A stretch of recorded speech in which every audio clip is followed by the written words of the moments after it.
दोस्तों नमस्कार। आपका स्वागत है द साइंस हब में। आप लोग देख रहे हैं साइंस की स्पेशल सीरीज। ये इम्पॉर्टेंट है railway group D NTPC mains अर्थात सीबीटी 2 के लिए, सुपर टेट या टेट किसी भी स्टेट का हो, ऐसे एग्जाम जिसमें साइंस आती, ये सीरीज सभी के लिए इम्पॉर्टेंट है। यह सीरीज टोटली बेस्ड है एनसीईआरटी के लिए। यह सीरीज 39 नंबर की है। अब तक 38 सीरीज कंप्लीट हो चुकी। आइए स्टार्ट करते हैं क्वेश्चन नंबर 976 से। निम्नलिखित में कौन कीट नहीं है? अर्थात इन चार ऑप्शन में से ऐसा कौन है जो कीट की कैटेगरी में नहीं आता है? वह कौन है? मकड़ी। क्या है? ऑप्शन नंबर डी करेक्ट है। जो मकड़ी है वह कीट की कैटेगरी में नहीं आती। बाकी तितली, मच्छर, तिलचट्टा और कॉकरोच ये सारे के सारे कीट की कैटेगरी में आते हैं। अब देखें क्वेश्चन नंबर 977। निम्नलिखित में से कौन मछली नहीं है? तो इसका करेक्ट आंसर हो जाए स्टार फिश। बाकी जो स्टार फिश है वो मछली की श्रेणी में इसको नहीं रखा जाता है। बाकी आप देख पा रहे हैं पाइप फिश, साफ फिश, गिटार फिश, तीनों की तीनों क्या हैं? यह फिश की कैटेगरी में आती हैं। अब दोस्तों क्वेश्चन देखेंगे 978 नंबर। कपास का प्रमुख घटक क्या है? जो कपास होता है उसका मुख्य घटक क्या है? तो इसका करेक्ट आंसर हो जाएगा सेलुलोज। सी इसका करेक्ट आंसर। सेलुलोज जो है कपास का मुख्य घटक होता है। कपास के बारे में मैं आपको दोस्तों बता दूं, ये किस टाइप की मिट्टी में उगाई जाती है? जहाँ की मिट्टी काली होती है। जिस क्षेत्र की, जिस एरिया की मिट्टी काली होती है वहीं पर कपास का सही उत्पादन होता है। और काली मिट्टी देखना चाहे तो महाराष्ट्र के एरिया आप लोग देख सकते हैं। उस एरिया की मिट्टी कैसी काली है, इसलिए कपास का उत्पादन वहाँ अच्छी मात्रा में होता है। अब देखेंगे क्वेश्चन नंबर 979। 978। रेशम तंतु रोम, पिच, नख और नखर निर्मित होते हैं। तो ये किससे बनते हैं? तो ये बनते क्रेटिन से। क्रेटिन प्रोटीन से रेशम तंतु, रोम, पिच, नख और नखर निर्मित होते। आप लोग इसको समझें। देखिए, जो क्रेटिन एक प्रकार का प्रोटीन होता है, इसको बॉडी बिल्डिंग में लोग प्रयोग करते हैं। प्री वर्कआउट, पोस्ट वर्कआउट के रूप में भी इसका प्रयोग किया जाता है। और क्रेटिन से जो अपने नाखून होते हैं, बाल होते हैं, ये किसके बने होते हैं? ये क्रेटिन के ही बने होते हैं। तो रेशम तंतु, रोम, पिच, नख और निखर किससे निर्मित हो गए? क्रेटिन से ये निर्मित होते हैं। अब देखेंगे क्वेश्चन नंबर 980। मैड काऊ रोग का कारक है। जो मैड काऊ रोग है उसका कारक क्या है? ये कैसे फैलता है? इसका करेक्ट आंसर हो जाए जीवाणु। जीवाणु को इंग्लिश में बैक्टीरिया कहते हैं। बैक्टीरिया के माध्यम से ही मैड काऊ रोग फैलता है। और ये होता क्या है? ये जानवरों के सिर, माथे में होता है। सिर क्या होता है? माथा जो होता है जानवरों में, गाय हो, भैंस हो, बकरी हो, बैल हो, भैंस हो, इनमें क्या है? इनके माथे पर यह रोग मैड काऊ रोग नाम का यह रोग होता है। किसके माध्यम से फैलता है? यह बैक्टीरिया या जीवाणु के माध्यम से फैलता है। अब देखेंगे क्वेश्चन नंबर 981। वनस्पति इनके अवशोषण में प्रभावी होते हैं। किसके अवशोषण में? तो इसका करेक्ट आंसर हो जाए प्रदूषक गैसें। आपने एक चीज़ नोटिस की होगी, जब भी कोई बेहतरीन हाईवे बनता है, कोई रोड बनता, तो उसके आसपास पेड़ लगाए जाते हैं। इसलिए लगाए जाते हैं क्योंकि जब उन सड़कों पर वाहन चलें और उनसे विभिन्न प्रकार का धुआं निकले, तो जब ये विभिन्न प्रकार का धुआं निकलेगा, जहरीली गैसें निकलेंगी, इनका अवशोषण ये हरे पौधे करेंगे। अब हम लोग जानते हैं कि हरे पौधे इनका अवशोषण कैसे करते हैं। जितने भी हरे पेड़ पौधे होते हैं सारे के सारे, तो इनमें प्रकाश संश्लेषण की क्रिया होती। अब जाने प्रकाश संश्लेषण की क्रिया होती कैसे। जब हरे पेड़ पौधे सूर्य प्रकाश की उपस्थिति में क्लोरोफिल की सहायता से वातावरण से कार्बन डाइऑक्साइड, जिसका सूत्र CO2 होता है, उसका अवशोषण करके और उसके साथ अन्य प्रदूषक गैसों को अवशोषित करके क्या करते हैं? प्रकाश संश्लेषण की क्रिया संपन्न करते। जब ये क्रिया कंप्लीट हो जाती है, प्रोसेस कंप्लीट हो जाता है, उसके बाद हरे पेड़ पौधे ऑक्सीजन उत्पन्न करते हैं, जिसका उपयोग जंतु श्वसन क्रिया के रूप में, श्वसन गैस के रूप में उपयोग करते हैं। तो यह हो गया क्या? प्रदूषक गैसें। अब इस क्वेश्चन के आंसर का हम लोग देखेंगे डिस्क्रिप्शन। वनस्पति प्रदूषक गैसें एवं उच्च आवृत्ति के ध्वनि के अवशोषक होते हैं। इन्हीं कारण पौधों को सड़क, रेलवे लाइन एवं हवाई अड्डा के आसपास लगाया जाता है। देखिए दोस्तों, प्रदूषक गैसों का अवशोषण करते हैं, इसके अलावा जो अधिक साउंड भी निकलता उनका भी पेड़ पौधे अवशोषण करते हैं। तो आप एक मोटी बात समझें, पेड़ पौधे स्वास्थ्य के लिए लाभदायक हैं। आपने अमेजोन के जंगल के बारे में जरूर सुना होगा। जितनी ऑक्सीजन पृथ्वी पर उपस्थित सभी जीवों को चाहिए, उसकी लगभग 60 to 70% सिर्फ और सिर्फ अमेजन के जंगलों से ही मिलती। कहाँ से मिलती? अमेजन के जंगलों से यह मिलती है। इसलिए दोस्तों, आप सभी लोग डिसाइड करें कि अपने बर्थडे पर एक पेड़ जरूर लगाएं। अब आएंगे, देखेंगे क्वेश्चन नंबर 982।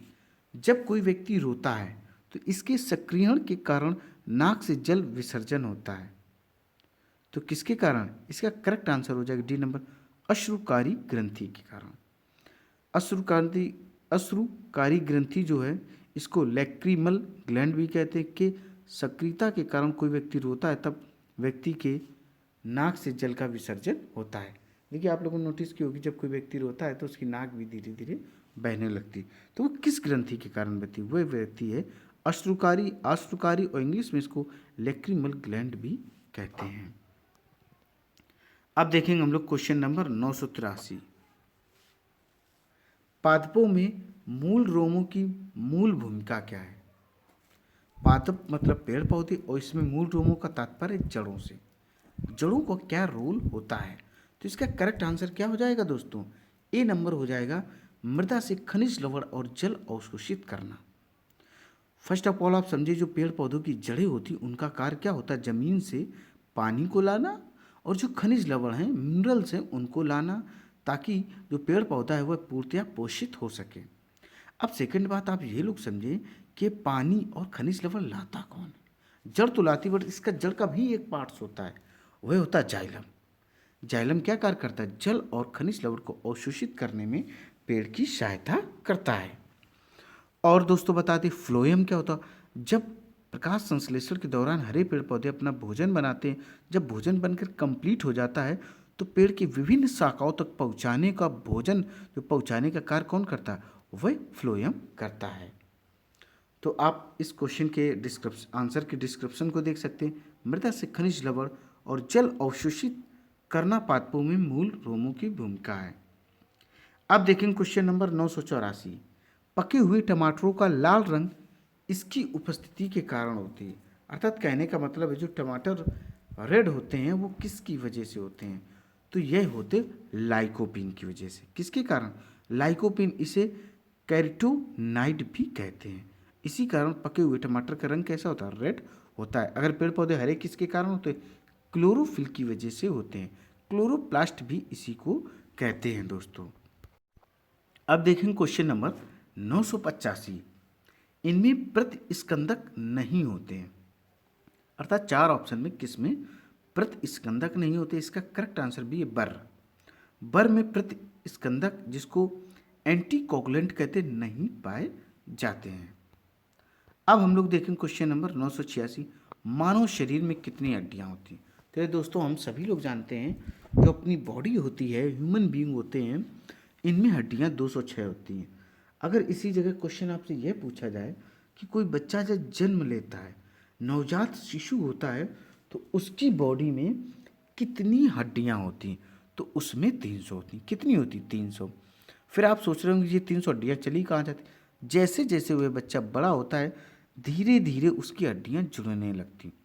बहुत सारी हड्डियाँ जुड़ जाती। जब वह एडल्ट हो जाता है, युवा हो जाता, तो उसके शरीर में 206 हड्डियाँ ही होती हैं, पाई जाती हैं या बचती हैं। अब बात करते हैं मानव की। तो जो मानव है उसका साइंटिफिक नेम क्या होता है? इसका साइंटिफिक नेम होमो सैपियंस होता है। क्या होता है? होमो सैपियंस इसका साइंटिफिक नेम होता है। अब देखेंगे क्वेश्चन नंबर 987। तंबाकू में क्या निहित है? तंबाकू में क्या पाया जाता है? तो तंबाकू में निकोटीन पाई जाती है। क्या पाई जाती है? निकोटीन। तो तंबाकू में पाए जाने वाले जो पदार्थ वह निकोटीन है। कॉफ़ी में कैफीन पाई जाती, अफीम में मार्फिन पाई जाती। देखो दोस्तों, कॉफ़ी में तो कैफीन पाई जाती, जो चाय होती उसमें भी कैफीन ही पाई जाती है। इसीलिए नहीं बोलते कि चाय या कॉफ़ी की तलब होती है। तलब का मतलब है कि ब्रेन में सेट है कि इस टाइम ये चीज़ चाहिए। किस कारण होता है? ये होता है कैफ़ीन के कारण। किसके कारण? कैफ़ीन। तो आपसे पूछा जाए तंबाकू में क्या पाया जाता है? निकोटीन। कॉफ़ी में कैफ़ीन, अफीम में मार्फिन, ये चीज़ें पाई जाती हैं। अब हम लोग क्वेश्चन देखेंगे 988। कौन सा? 988। फूल के मादा प्रजनन अंग को जाना जाता है। जो फूल है फ्लावर से, उसका एक फीमेल पार्ट्स होता है, फीमेल रिप्रोडक्टिव ऑर्गन को किस नाम से जाना जाता है? तो उसे पिस्टल कहते हैं। क्या कहते हैं? पिस्टल। इसका करेक्ट आंसर ए नंबर है। फूल के मादा जनन अंग के इकाई को कार्पेल कहा जाता। फूल के मेल जनन अंग की इकाई को स्टेमन कहा जाता। देखो, मादा जनन को कहा जाए तो उसे पिस्टल भी कहते, कार्पेल भी कहते हैं। फीमेल की बात करें तो वो क्या है? तो वह होता है जो फीमेल, मेल का अर्थात मेल जनन अंग क्या होता है फूल में? तो वो स्टेमन होता है। अब देखेंगे क्वेश्चन नंबर हम लोग 989। सूची फर्स्ट को सेकंड से हमें मिलाना है। रोगी वाक्यों को सूची सेकंड में दिए गए संचरित रोगों के माध्यम से हमें बताना है। किसके माध्यम से बताना है? इसके माध्यम। आइए दोस्तों डायरेक्ट आपको दिखाते हैं। एनाफ्लीस। एनाफ्लीस एक मच्छर की प्रजाति है। यह मादा होती है। इससे मलेरिया रोग होता है। मलेरिया रोग की पहचान क्या होती है? इसमें ठंड लगने लगती और फीवर आता है। अब क्यूलेक्स समझिए। क्यूलेक्स से फाइलोरियसिस रोग होता है। फाइलोरियसिस रोग क्या होता है दोस्तों? इसमें क्या होता है दोस्तों? पैर जो है वह फूलकर हाथी जैसा हो जाता है। इसको हाथी पाँव भी कहते हैं। क्या कहते हैं इसको दोस्तों? हाथी पाँव भी कहा जाता है। ठीक है दोस्तों। और रेत मक्खी से काला ज्वार होता। कौन सा होता? काला ज्वार, जिसको इंग्लिश में ब्लैक फीवर भी कहा जाता। अब सीसी मक्खी से समझ लो नींद की बीमारी। क्या होती है? नींद की बीमारी सीसी मक्खी से होती है। अब देखेंगे क्वेश्चन नंबर 990। श्राव ग्रंथि विद्यमान होती है। जो श्राव ग्रंथि वह किस में विद्यमान होती है? इसका जो करेक्ट आंसर हो जाएगा वक्कल कोट्रेन में। किसमें? वक्कल। जो स्राव ग्रंथि का मतलब होता है निकलने वाली ग्रंथि, बहने वाली जो ग्रंथि होती वह वक्कल कोट्रेन में पाई जाती है। आइए दोस्तों अब देखते हैं क्वेश्चन नंबर 991। मानव शरीर में रक्त के परिसंचरण की खोज किसने की थी? रक्त परिसंचरण को इंग्लिश में ब्लड सर्कुलेशन कहते हैं। क्या कहते हैं? ब्लड सर्कुलेशन कहा जाता है। इसकी खोज विलियम हार्वे ने की। ओके। और अगर आपसे पूछा जाए ब्लड ग्रुप की, जिसको रक्त समूह कहते हैं, रक्त समूह होते क्या? A B O. क्या होंगे? ए होगा, बी होगा, ए बी होगा और ओ होगा। 4 ब्लड ग्रुप होते हैं और रक्त समूह होते हैं। इनकी खोज किसने की थी? लैंड स्टीनर ने। किसने की थी? लैंड स्टीनर ने की थी ब्लड ग्रुप की खोज। और अब से पूछा जाए ब्लड सर्कुलेशन की, विलियम हार्वे। ब्लड सर्कुलेशन को हिंदी में रक्त परिसंचरण कहा जाता और ब्लड ग्रुप को रक्त समूह कहा जाता। अब देखो क्वेश्चन नंबर 992। बर्ड फ्लू के वायरस के रूप में जाना जाता। बर्ड फ्लू कैसे होता था? यह चिकन से हो रहा था, पक्षियों से हो रहा था। बर्ड फ्लू मतलब है चिड़ियों के माध्यम से जो फ्लू फैले, जो बीमारी फैले, उसी को बर्ड फ्लू कहते हैं। और इसका वायरस क्या था? इसका वायरस था H5N1। H कैपिटल में रहेगा, 5 N कैपिटल में 1। इसका करेक्ट आंसर सी है। H5N1 को बर्ड फ्लू वायरस के नाम से भी जाना जाता है। अब हम लोग क्वेश्चन देखेंगे कौन सा? 993। बाड़ बनाना, एकत्रित करना और ऊन कटाई जैसी कुछ गतिविधियां इससे संबंधित हैं। किससे संबंधित हैं? ये करेक्ट आंसर है सी नंबर, भेड़ पालन। देखिए भेड़ पालन के क्या होता है कि इससे हम लोग बने हुए स्वेटर पहनते हैं, शॉल इस्तेमाल करते हैं। तो भेड़ से क्या किया जाता है? इससे क्या किया जाता है? इसके ऊन जो बाल होते हैं उनकी कटिंग की जाती है, फिर धुलाई किया जाता है, इकट्ठा किया जाता है, साफ़ सुथरा किया जाता है, फिर इनको मार्केट में क्या उतारा जाता है। तो इसका करेक्ट आंसर सी है भेड़ पालन। भेड़ पालन के अंतर्गत बाल बनाना, एकत्रित करना और ऊन कटाई करना इतनी गतिविधियाँ संबंधित हैं। अब हम लोग क्वेश्चन देखेंगे 994। नीला हरा शैवाल, जिसको काई कहते हैं, इस समूह में सम्मिलित किया गया। किस समूह में सम्मिलित किया गया? तो इसका correct answer B number, cyanobacteria. Cyanobacteria को नील हरी शैवाल भी कह सकते हैं या नील जीवाणु भी कह सकते हैं। अब इसका करेक्ट आंसर बी नंबर है। ब्लू ग्रीन एल्गी नील हरित शैवाल को साइनोबैक्टीरिया के अंतर्गत रखा जाता है। किसके अंतर्गत? साइनोबैक्टीरिया के। आ जाइए अब देखेंगे क्वेश्चन नंबर 995। कंप्यूटर द्वारा यंत्रों का प्रयोग कर शल्य चिकित्सक नाजुक शल्य क्रिया कर सकते हैं। इस तकनीक को क्या कहते हैं? इसको कहते हैं रोबोटिक्स। क्या कहते हैं? रोबोटिक्स, अर्थात जो रोबोट के माध्यम से किया जाए उसको रोबोटिक्स कहते हैं। इसका करेक्ट आंसर ए नंबर है। अब इस क्वेश्चन के आंसर का डिस्क्रिप्शन देखिए। कंप्यूटर द्वारा मंत्रों का प्रयोग कर शल्य चिकित्सक नाजुक शल्य क्रिया करते हैं, इसे रोबोटिक्स कहा जाता है, अर्थात रोबोट्स के माध्यम से ऑपरेशन किया जाता है। अब देखेंगे क्वेश्चन नंबर हम लोग 996। डीएनए के द्विहेलिक्स प्रारूप को पहली बार किसने प्रतिपादित किया था? तो इसका correct answer Watson and Crick. जो वाटसन एंड क्रिक ने डीएनए के डबल हेलिक्स मॉडल को प्रेजेंट किया था। किसने किया था? Watson and Crick. दोनों साइंटिस्ट दोस्तों अलग अलग हैं। इनके सरनेम के बारे में बताया गया, वाटसन और क्रिक। तो आंसर इसका सी सही है। अब देखेंगे 997। डेंगू बुखार में मानव शरीर में निम्नलिखित में से किसकी कमी हो जाती है? तो इसमें दोस्तों किसकी कमी हो जाती है? इसका correct answer A number, platelets की। जब भी डेंगू बुखार आता है दोस्तों, अभी चलन में आया था 2021 में। देखिए 20 में कोरोना था, 21 में डेंगू आया। इसके पहले भी डेंगू था, बट एकदम नहीं बीमारियां महामारी फेमस हो जाती है। जैसे कोरोना हो जाए, डेंगू हो जाए, चिकनगुनिया, मलेरिया जिस टाइम आती है तो हाहाकार मच जाता है। इनकी मेडिसिन टाइम पर अवेलेबल नहीं हो पाती हैं। तो डेंगू बुखार में मानव शरीर में किसकी कमी हो जाती है? प्लेटलेट्स। और जिस टाइम दोस्तों प्लेटलेट्स की कमी हो जाती है, अगर टाइम पर उसको रिकवर ना किया जाए तो डेथ होना क्लियर है। और इसको कवर करने के लिए क्या बताया गया था? पपीता के जो पत्ते होते हैं उनके रस को पीना होता है। उससे क्या हो रहा था? उससे जो प्लेटलेट्स हैं वो हाई स्पीड से मेंटेन हो रही थी और कंटिन्यू मेडिसिन भी दी जा रही थी। मेडिसिन लेनी चाहिए। अब हम लोग क्वेश्चन देखेंगे 998। दूध का धवल रंग निम्नलिखित में से किसकी उपस्थिति के कारण होता है? जो दूध का रंग आपने देखा होगा थोड़ा सा अजीब सा होता है, मतलब वाइट भी होता है, हल्का सा येलो भी होता है। तो वो किसकी वजह से होता है? वह होता है कैसीन की वजह से। इसका correct answer D number, casein. दूध का जो धवल जिसको उजला बोलते हैं, रंग कैसीन प्रोटीन के कारण होता है। कैरोटीन प्रोटीन के कारण गाय के दूध का रंग हल्का पीला होता है। आपने दूध, जो गाय का दूध है उसको देखा होगा, उसका रंग कैसा होता है? हल्का सा येलोइश होता है, पीला होता है। वो किसकी वजह से? कैरोटीन की वजह से होता है। कैरोटीन की वजह से दूध का जो पीलापन है वो कैरोटीन की वजह से, और उजला वाइट जैसा होता है वो केसीन की वजह से होता है। नाखून बाल अपने जो शरीर के बने हुए हैं वह क्रेटिन की वजह से बने होते हैं। तीनों में अंतर समझे। दूध का रंग सफ़ेद है, कैसीन। दूध का रंग हल्का सा पीला है, कैरोटीन की वजह से। नाखून और बाल जो हैं अपने शरीर के किसी भी जानवर के, वह क्रेटिन की वजह से बने।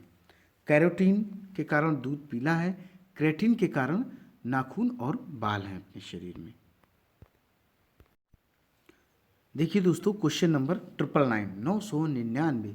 सूची फर्स्ट को सूची सेकंड से सुमेलित कीजिए तथा सूचियों के नीचे दिए गए कोड से सही उत्तर का चयन कीजिए। तो इसमें हमें बताना है, देखिए प्लेग। जो प्लेग है किससे फैलता है? जीवाणु से। जीवाणु मतलब बैक्टीरिया। एड्स किससे फैलता है? तो यह विषाणु जिसको वायरस कहते हैं, इसका HIV वायरस होता है। कौन सा होता है? HIV। HIV का फुल फॉर्म क्या होता है? आप लोग खुद बताइए। तो HIV का वायरस जो फुल फॉर्म होता है, चलिए मैं बता देता हूँ। Human immuno virus. क्या होता है? Human immuno virus. इसका होता है एड्स का एक्वायर्ड इम्यूनो डिफिशियंसी सिंड्रोम। अब गंजापन देखो, ये गंजापन मैक्सिमम पाया जा रहा है 25 या 20+, इवन 20+ की एज में ही गंजापन पाया जाता है, स्पेशली पुरुषों में, लड़कों में 30 तक लगभग पूरे बाल चले जाते हैं। तो ये होता किसकी वजह से? तो ये होता कवक की वजह से। किसकी वजह से? ये कवक की वजह से ही होता है। इसको इंग्लिश में फंजाई भी कहते हैं। मलेरिया जो डिजीज है वो किसकी वजह से होती है? प्रोटोजोआ की वजह से होती है। आइए देखिए, इस क्वेश्चन के आंसर के डिस्क्रिप्शन को भी देख सकते हैं।